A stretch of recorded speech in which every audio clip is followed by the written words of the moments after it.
Our first storyteller tonight is James Crosby. The oldest and tallest among dozens of first cousins, James Crosby oddly and infuriatingly found himself outmatched in many athletic events. Hand-eye coordination eventually caught up, but not before leaving behind scores of nicknames. Stone Hands, Butterfingers, Flood Pants. All apt descriptions of his athletic prowess and giraffe-like physique. Tonight you are invited to delight in his discomfort, because if you can't be good, you can at least be entertaining. Please welcome James Crosby.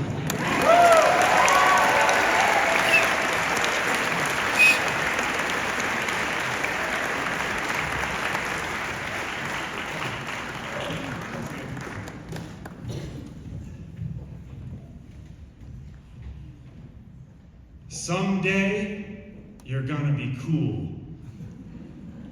That is what the rebellious older sister says to her younger brother towards the beginning of Almost Famous. My rebellious younger sister did not share that same positive outlook. I had no shot at being cool. All the things you needed to do to be cool, I was not good at. You see, when I turned 13, I had gone through a growth spurt that was kind of like one of those Play-Doh pasta presses.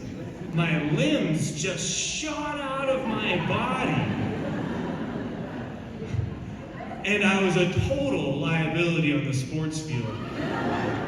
I was kind of like if the wacky inflatable arms guy had a jersey on.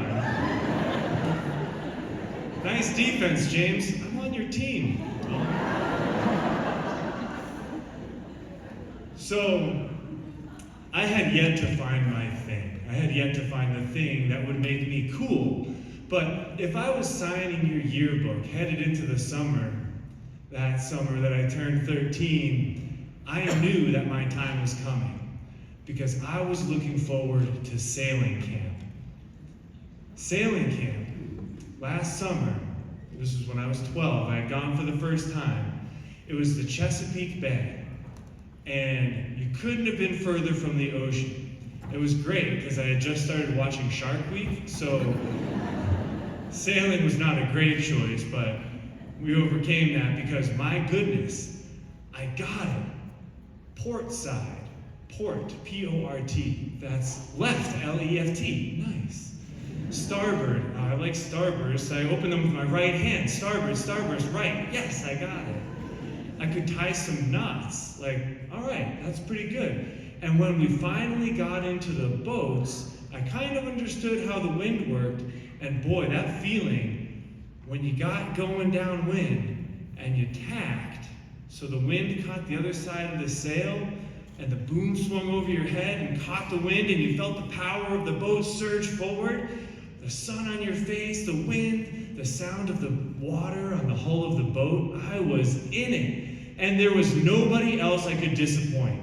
It was just me out on my boat, the captain of my craft. It was great. The things that I had to endure with sailing camp also included golf. It hurts when you swing and whiff. It hurts even worse when you hear somebody behind you go, ooh.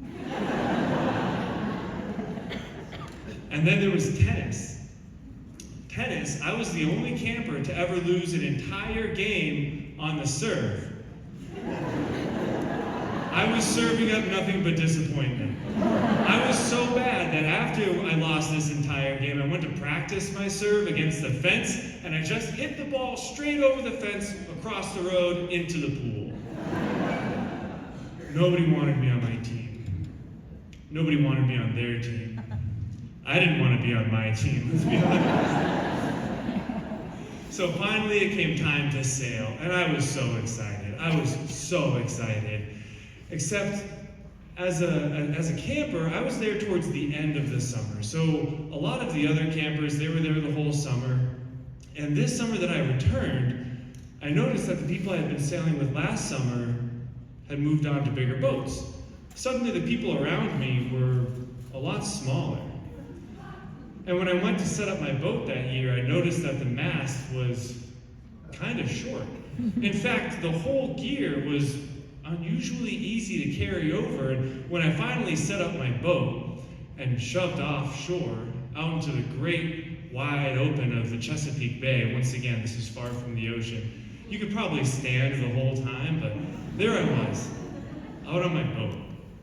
And when I went to tack, to turn the boat, when the boom was supposed to go over my head, this time it hit me right in the arm. And I wrestled the boom over my head and pushed it out to the other side, at which point the boat had turned back into the wind and the boom came right back, knocked me into the back corner of my craft, and I took on some water.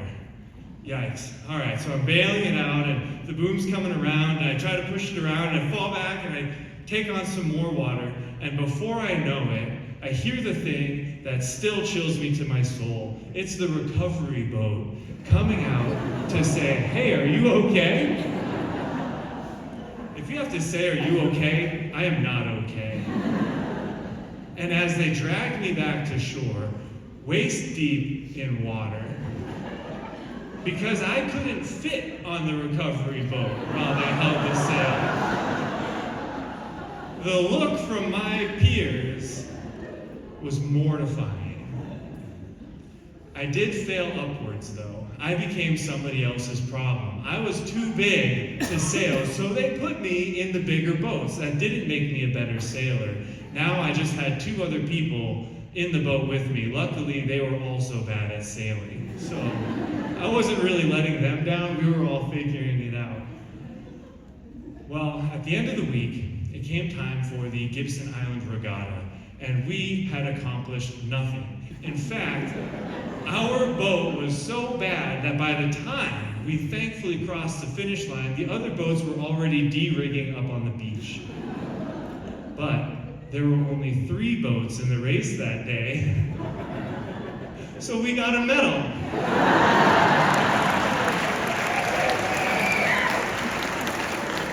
I still felt like a loser, but I was so bankrupt of mojo that when the cute girl at camp asked me to go to the dance, I said no.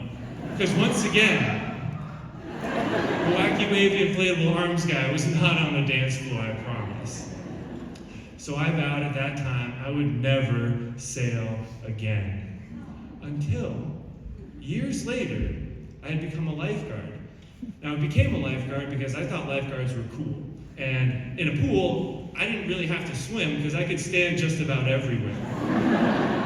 So I had become a lifeguard, and I took it very seriously, and my sister was also a lifeguard, and she could assure you that I was still not cool. And one day, I met a guy who would change everything. I saw this guy get up onto the diving board with his son and throw his son from the diving board into the water. And from across the pool, I was like, it's time, I gotta go. So I went cruising, sir, sir. And his son was flopping in the deep end, looked like he was drowning. And as I get closer, he pops his head out of the water. He's got this huge smile on his face. And he's swimming. And I was like, oh my gosh, what's happening? And the guy on the diving board's laughing, and he's laughing. He says, hey, it's okay, we do this all the time. This is my son, Josh. And Josh has cerebral palsy. He can't get around great on land. But when he's in the water, he can do his thing. And Josh is a daredevil. He doesn't want to get in through the shallow end. He wants to get chucked in to the deep end. So it turns out Ross says, hey, we're looking for lifeguards. Are you looking for some extra time, some extra help? And I said, yeah, I think that could be cool. And he says, actually, it's a windsurfing program. Do you know how to sail? Well, Ross, I got 3rd place in the Gibson Island Regatta.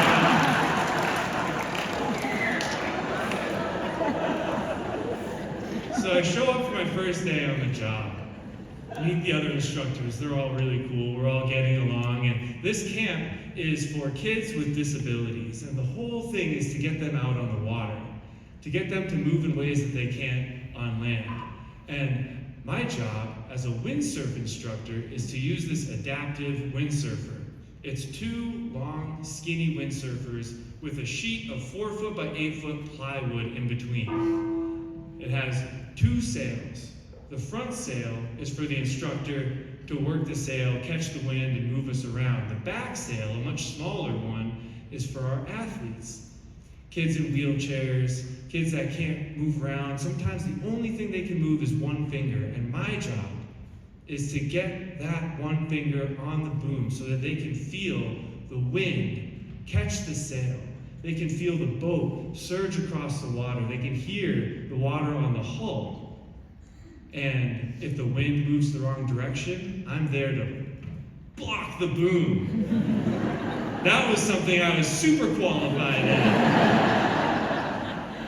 So, whatever it took for me to get to that point was something I was happy to endure, because the look on those kids' faces made it all worth